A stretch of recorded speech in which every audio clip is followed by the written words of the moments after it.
Hanggang ngayon ay patuloy pa rin na pinag-uusapan ang nangyari sa relasyon ng celebrity couple na sina Bea Alonzo at Dominic Roque.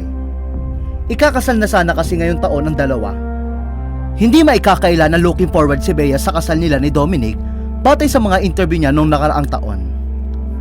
Pero sa kasamaang palad, bigla nang nagiba ang hihip ng hangin. Matapos nilang i-anunsyo na hiwalay na sila at wala nang kasalan na mangyayari. Sama-saring spekulasyon naman ang lumabas hinggil sa tunay dahilan kung bakit naghiwalay sina Bea at Dominic at kung bakit hindi na nga matutuloy ang kanilang kasal. Una na rito ang issue tungkol sa third party sa parte umano ni Dominic. Ngunit wala pang ang payag dito sina Dominic at Bea. At ngayon naman, umugong ang chika na umano'y nakadepende raw pala kay Marian kung matutuloy ang Bea Dom wedding. Nabanggit kasi ng co-host si OG Diaz na si Ate Morena na meron daw teleserye si Bea pero mapapasa kanya lang umano ito kapag tinanggihan ni Marian. Kung matatandaan naman, sa isang interview ni Bea kung saan natanong siya tungkol sa wedding plans nila ni Dominic. Nasabi niyang hindi siya sigurado kung matutuloy ang kanilang kasal dahil may gagawin umano siyang isang teleserye. Ani ni Bea, alam mo, wala pa talaga, so I can't tell you anything just yet. We are getting there but also, we are very busy. I'm about to start a teleserye and then mayroon pang ibang projects that I can't tell you just yet, which will happen also this year. Mukhang ito na nga ang sinasabi nilang nakadepende kay Marian ang kasal.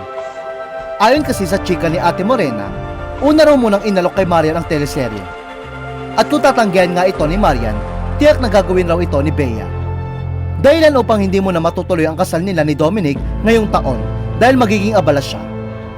Ani ni Ochi, parang gusto sabihin ni Morena bago tanggapin ni Bea yung isang teleserye, tama ba? Inialok na muna yon, nauna nang naialok yon kay Marian. Sa kabilang banda, nilinaw naman ni OG na hindi confirm hanggat hindi sinasabi ni na Bea at Dominic kung ano talaga ang totoong dahilan ng kanilang hiwalayan.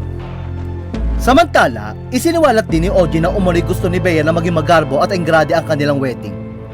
Tulad ng ibang celebrity weddings gaya ng wedding ni Marian at Dingdong Dantes. Pero ayon nga kay OG, limitado lang daw ang kapasidad ni Dominic. Tulad nga ng sinasabi ng iba, mas mayaman nga raw si Bea kaysa kay Dominic.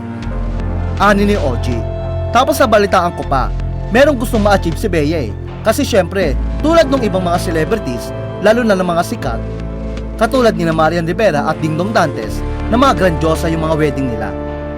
Parang gusto ni Bea ganun din, grandiosa din, napakaraming bisitang artista.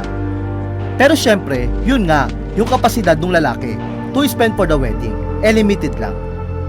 Diba, lalo na't sinasabi ng iba na mas mayaman si Bea kaysa kay Dominic, kaya dun lang sa simple daw itong si Dominic.